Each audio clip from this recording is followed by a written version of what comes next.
dizer, aí você tem uma mistura entre o sistema moral e o sistema econômico.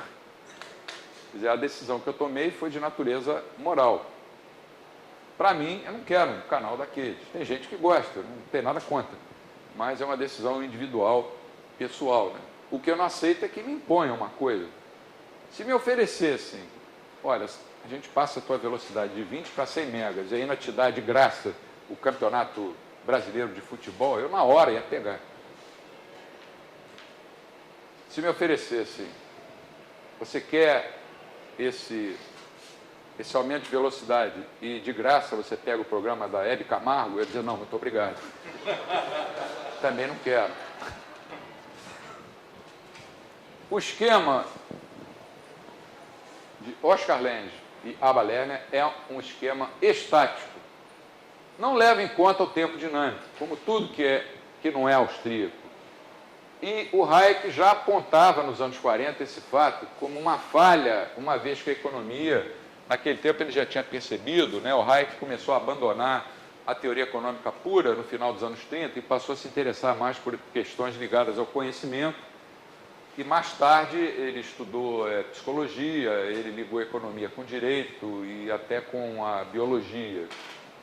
Ele disse que na prática a economia é dinâmica e o conhecimento técnico, os recursos e as informações são considerados dados no sistema. Hayek argumentou que o conhecimento está disperso, como a gente já viu aqui, e a sua utilização racional é levada a efeito por cada indivíduo, traçando seus próprios planos individuais, subjetivos, né? De acordo com circunstâncias, de acordo com considerações bastante pessoais, personalíssimas e intransferíveis. O mercado livre coordena esses planos espontaneamente, como a gente já viu aqui também, principalmente por meio do sistema de preços, que funciona como mecanismo de transmissão de informações. Quer dizer, o mercado é um procedimento de descobertas, um processo. E de uma maneira muito mais racional e útil do que um planejamento central poderia esperar fazer. Se nós estávamos em quê? 1944, ainda em plena Segunda Guerra. O planejamento central, para os economistas austríacos, implica necessariamente a supressão dos planos individuais. Você deixa de ter vontade própria. É claro que não é em todos os campos da tua vida, mas passa a ter vontade própria. Na China, por exemplo, um casal só pode ter um filho. Quantos filhos o casal deve ou pode ter? Depende da escolha do casal. Como é que vem um governo lá e diz, não, só pode ter um filho? Ah, porque a população é grande demais. Eu não concordo com esse argumento de jeito nenhum. Quando nasce uma vaca, aliás, não nasce uma vaca, nasce um bezerrinho, todo mundo comemora. Poxa, aumentou o estoque de capital do país. Vai aumentar a produção de leite, vai aumentar a produção de queijo e derivados, de carne.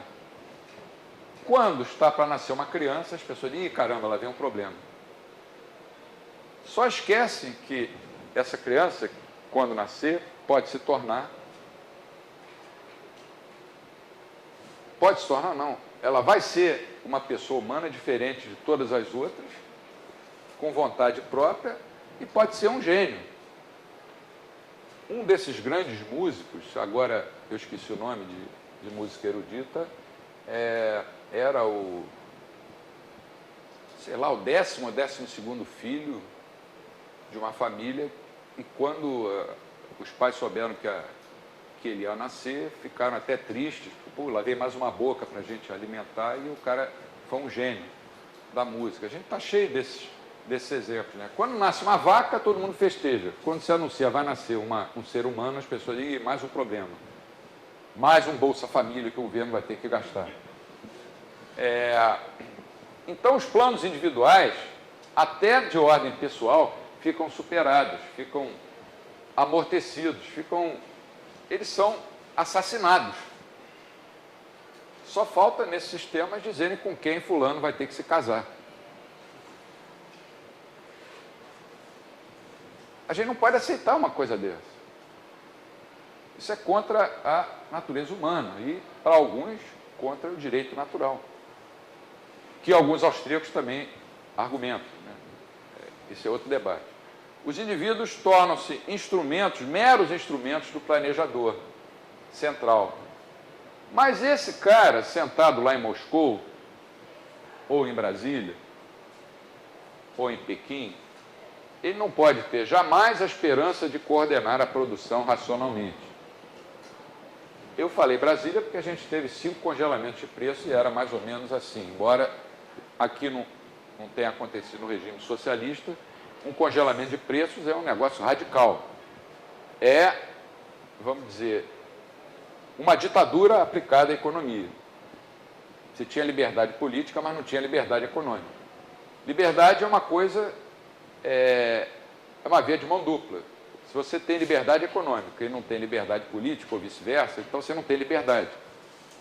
Olha, 2 países, Brasil e Chile, por exemplo. Quais os caminhos que esses 2 países tomaram? Eram 2 ditaduras ou regimes fechados militares.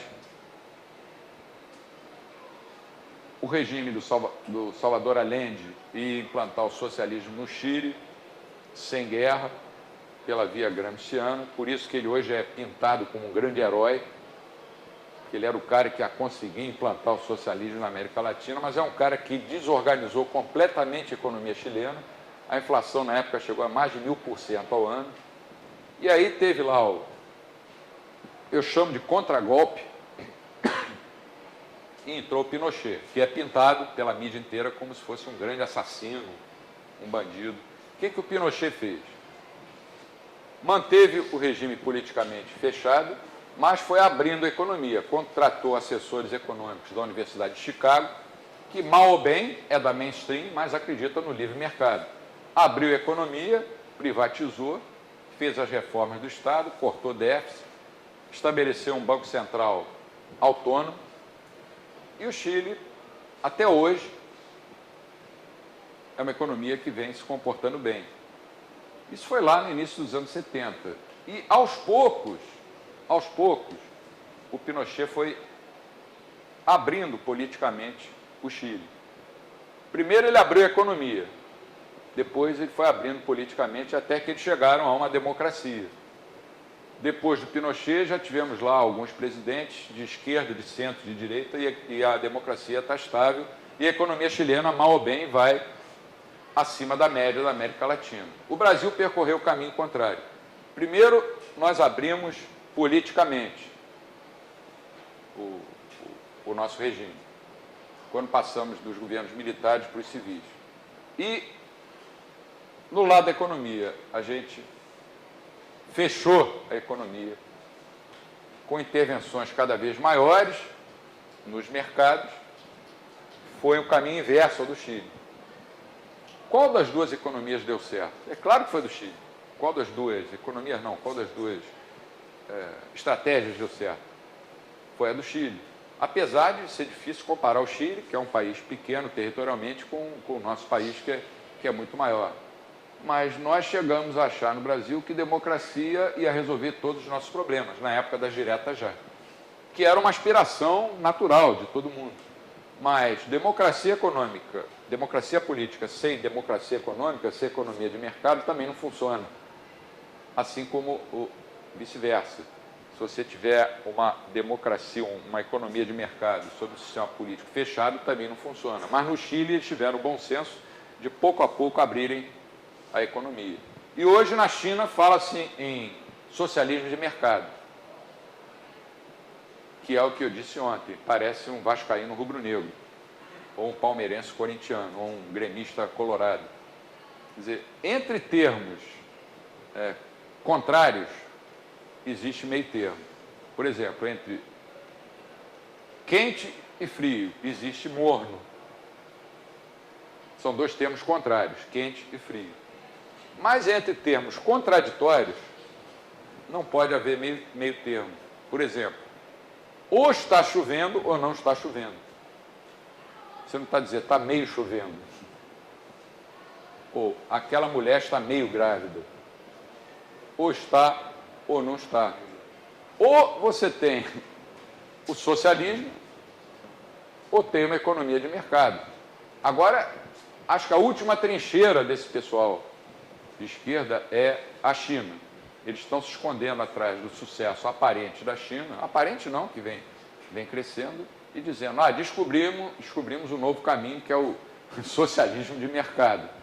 O socialismo de mercado dá vontade de rir, porque é uma coisa tão absurda. As pessoas não sabem o que é socialismo e nem sabem o que é mercado. Bom, o planejamento central, então, indica a supressão dos planos individuais. Os indivíduos tornam-se instrumentos de um planejador que não tem nem a esperança de coordenar a produção racionalmente. Ele pode até achar que tem, mas ele não tem a menor possibilidade. E o estado de equilíbrio é uma quimera, quer dizer, uma imagem que não tem cabimento, não tem lugar, não tem espaço no mundo real, que é dinâmico.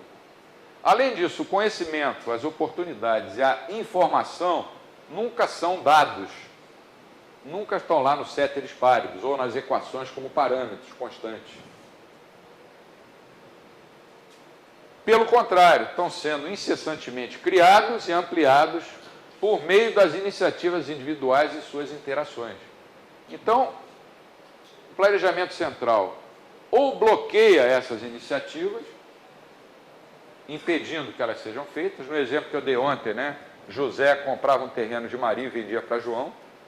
Um socialismo de mercado ele não ia poder fazer isso. Um socialismo de mercado, até eu embarquei nessa.